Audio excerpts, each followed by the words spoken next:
On va passer au sujet suivant, qui est la destruction des lésions digestives APC radiofréquence, nouvelle mode. Sarah Leblanc à Lyon et Arthur Laquière qui est avec nous. Bonjour, ma présentation porte sur la destruction des lésions digestives par radiofréquence et APC, une nouvelle mode. Vous connaissez tous l'argon ou l'APC, argon plasma coagulation. Il s'agit d'un mode de coagulation monopolaire commercialisé par RB mélangeant un gaz inerte l'argon et un gaz ionisé le plasma. Les implications thérapeutiques sont diverses, coagulation, marquage, destruction. Il faut surtout savoir qu'il existe différents modes sur le VIO 300. La coagulation forcée et le mode classique qui permet en premier lieu la coagulation. La coagulation pulsée implique une puissance maximale dès la première impulsion et sert donc de manière préférentielle pour la destruction. La coagulation precise permet une homogénéisation de l'énergie sur toute la surface et permet également la destruction. Et ensuite, l'hybride APC qui est un module à part avec une sonde dédiée pour combiner injection sous muqueuse et destruction utilisée dans la muqueuse de Barrett.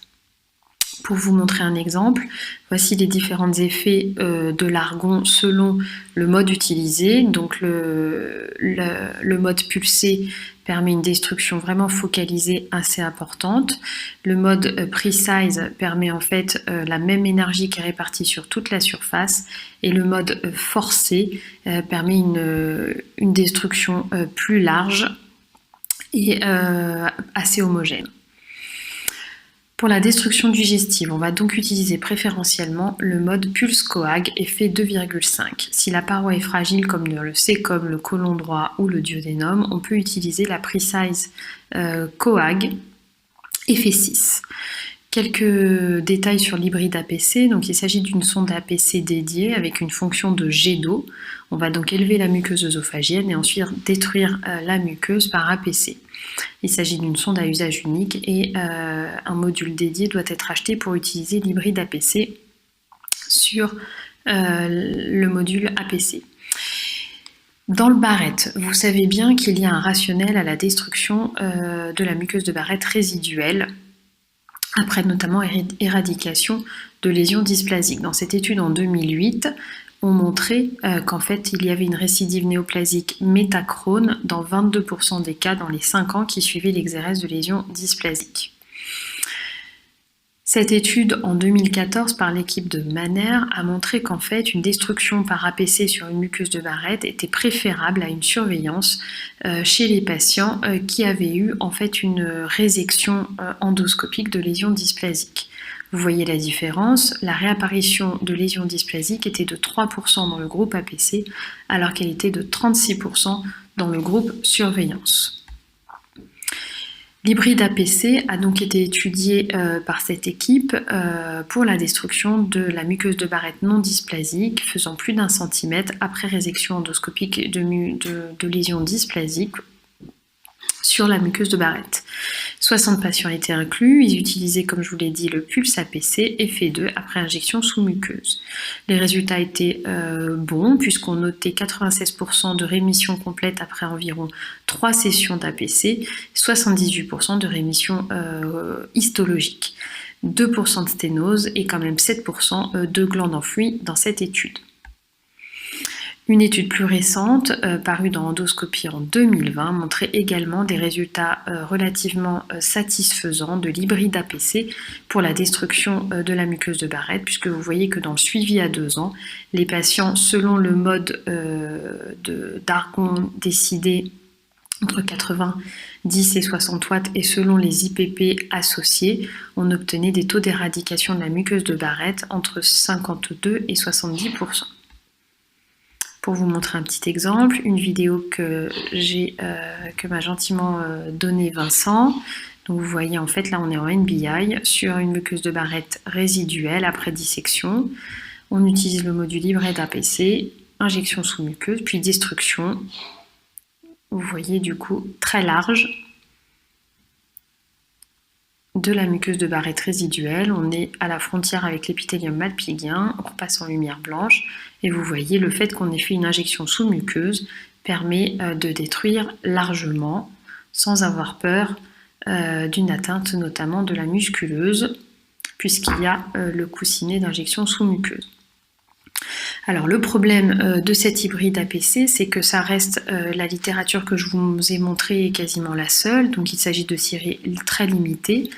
Le problème de l'APC reste qu'il existe quand même des récidives qui sont supérieures à la radiofréquence, et donc il y a, à part l'étude que je vous ai montrée, très peu d'efficacité démontrée ou dans des études contrôlées de l'hybride APC.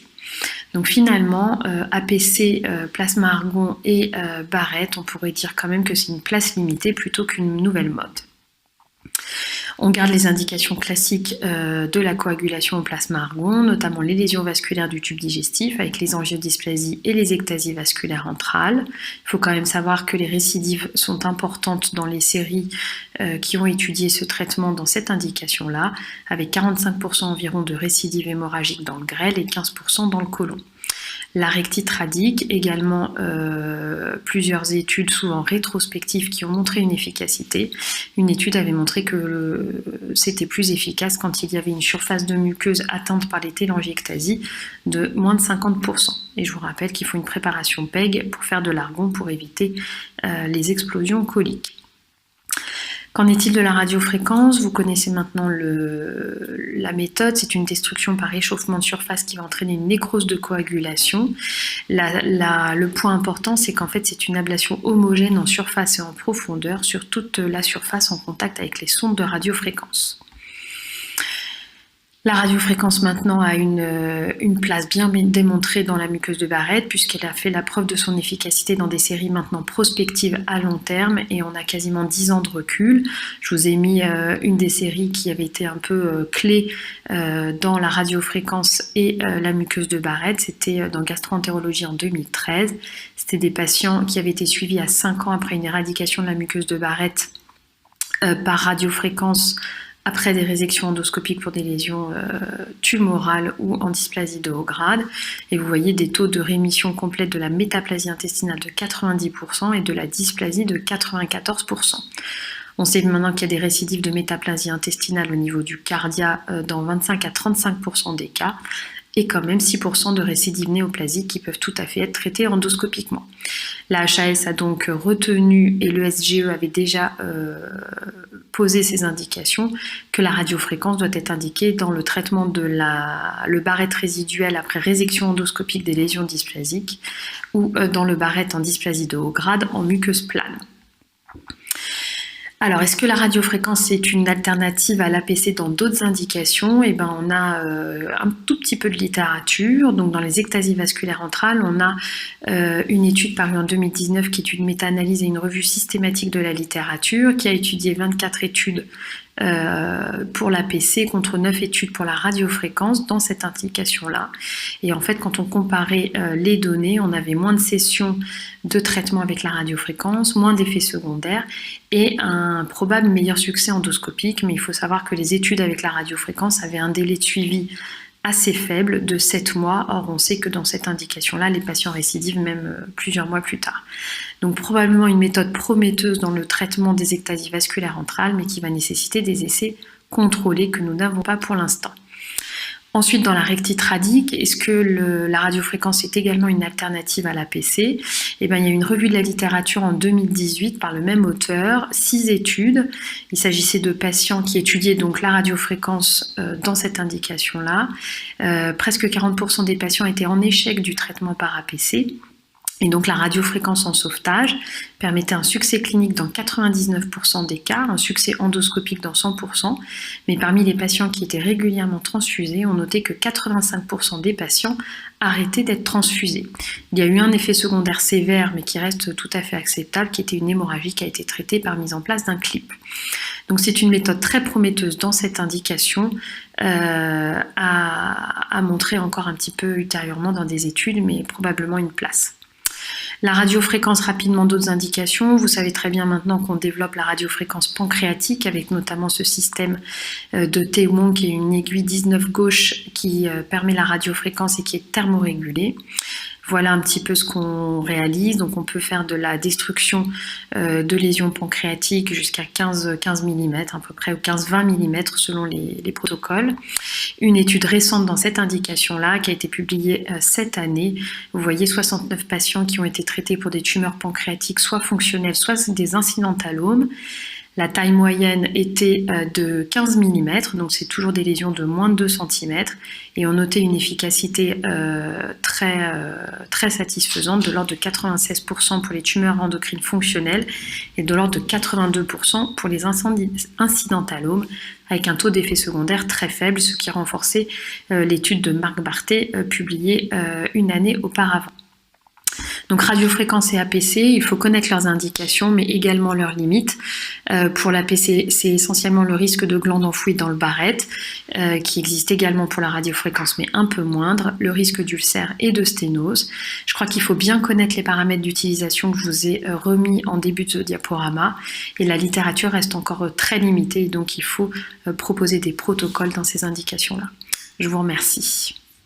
Bonsoir Sarah, merci pour ta présentation. Est-ce que tu es avec nous? Oui, c'est tout bon, bonsoir. Bon, une première question. C'est vrai que finalement, il n'y a pas beaucoup de publications sur l'hybride APC dans l'œsophage, mais tu n'as pas parlé des indications dans les résidus en fait après polypectomie fragmentée. On sait que dans les études, il y a jusqu'à 15 à 20% de récidive au niveau du site de résection. Est-ce qu'il y a des données sur la destruction de ces résidus adénomateux après polypectomie fragmentée? Alors, je vais être très honnête, je n'ai pas regardé dans cette indication-là, Arthur, sur l'hybride APC, parce que je pensais que vous vouliez comparer les mêmes indications entre la RF et l'hybride APC. Donc, du coup, moi, c'est une technique que je n'utilise pas. Donc, je ne sais pas s'il y a vraiment de la littérature et une comparaison en fait avec de l'APC classique, parce que l'hybride APC, en gros, son argument est d'être plus sécure, parce qu'on a une injection sous-muqueuse et du coup de pouvoir forcer entre guillemets les courants de destruction. Mais je ne sais pas si ça a été comparé dans cette indication-là. Est-ce que vous, messieurs, vous avez des questions? Oui, Sarah, une question en marge de ta présentation. Est-ce que le laser argon peut être utilisé pour traiter à visée antitumorale des tumeurs chez des patients inopérables ou qui saignent, comme on le faisait auparavant avec le laser YAG? Oui, alors j'ai revu, en faisant un peu le tour des articles, j'ai revu des séries très limitées ou des cas de ce qu'on appelle de débulking en fait tumoral, hein, donc notamment de reperméabilisation par exemple de lésions duodénales ou de prothèses obstruées. C'est vraiment dans des niches, hein, mais c'est à peu près dans ces indications-là que les cas étaient rapportés. À chaque fois, le problème de cette littérature, c'est que c'est souvent sur des séries de cas très limitées. Et finalement, on a quand même très peu le devenir à long terme de ces patients, finalement, qu'on réouvre ou qu'on reperméabilise pendant quelques mois. Et on ne sait pas si au final, on a été vraiment efficace ou qu'on leur a apporté un vrai gain en survie et en qualité de vie. Donc je pense qu'honnêtement, pour l'instant, ce n'est pas une indication retenue et en pratique courante, on ne le fait pas en fait, hein. Mais j'ai vu quelques articles passer. Tu as également parlé de la radiofréquence pancréatique. Alors c'est vrai que ces études-là montrent des résultats assez extraordinaires quand même, hein. Oui. Et de manière assez étonnante, je ne sais pas dans ton expérience et dans les papiers publiés, mais on a l'impression que le risque de pancréatite aiguë est finalement assez faible, alors qu'on pensait qu'en brûlant des tumeurs intrapancréatiques, on allait avoir des complications assez importantes et fréquentes. Tu en penses quoi ? Alors, je crois que c'est la problématique du pancréas, et c'est vrai qu'on se dit qu'à chaque fois qu'on touche au pancréas, on va avoir toutes les complications du monde, ce qui arrange un peu les chirurgiens, hein, parce qu'en gros, ils vont nous dire il ne faut pas toucher au pancréas pour des lésions de moins de 2 cm, la chirurgie c'est mieux. Mais en fait, en pratique, et d'en voir de plus en plus de radiofréquences se passer sans aucun problème, et Marc Barthé l'avait bien dit à la fin de son étude quand il a publié ses résultats définitifs. Honnêtement, c'est vrai qu'on a finalement peu de complications, moins que pour un cathétérisme biliopancréatique, hein. La radiofréquence En gros, les malades ont mal 24 heures, on les garde une nuit en hospitalisation, ils ont des antalgiques, une prévention de la pancréatite aiguë et une antibioprophylaxie. Mais honnêtement, on met ça en balance avec une énucléation ou une chirurgie pancréatique. Donc clairement, en termes de morbidité, c'est pas du tout la morbidité attendue. Oui. Oui. Je pense que en fait, le problème, c'est de savoir s'il y a une indication des fois à faire de la radiofréquence sur des lésions donc neuroendocrines classées G1, incidentalome. Et la vraie question qu'on s'est posée dans l'étude qu'on a faite avec les 30 patients qu'a fait dans l'étude de Marc, c'était est-ce qu'il faut traiter les patients? Tu vois, c'était ça le problème, je crois. Parce que la technique est bonne, elle marche, elle est safe, mais on a toujours cette petite réserve. Je voulais savoir ce que tu en penses. Je pense qu'il va falloir passer à cette étape-là. En fait, le problème, c'est qu'on avait une telle opposition, et moi je l'avais à Paris quand on discutait des dossiers en RCP, une telle opposition des chirurgiens qu'on n'arrivait même pas en fait à proposer la radiofréquence. Donc maintenant qu'on a montré qu'elle était faisable et sécure, je pense vraiment qu'il va falloir la planifier dans la stratégie thérapeutique de ces patients où en plus on n'est jamais pressé, alors que parfois les chirurgiens nous disent il faut les opérer rapidement. Pas du tout, souvent c'est des patients qu'on peut surveiller et prendre le temps, et effectivement on pourrait tout à fait imaginer des protocoles où on traite à progression, où on traite patients à risque parce que la chirurgie va être très à risque si on doit la faire à un moment donné, mais il faut monter ces protocoles. On les a clairement pas pour l'instant. Et même dans les séries internationales, la dernière, pour l'instant, c'est de la faisabilité plus que de la stratégie thérapeutique. Oui, Christian? Oui. Je peux faire 3 remarques sur l'APC. Oui, Jean-Christophe, vas-y.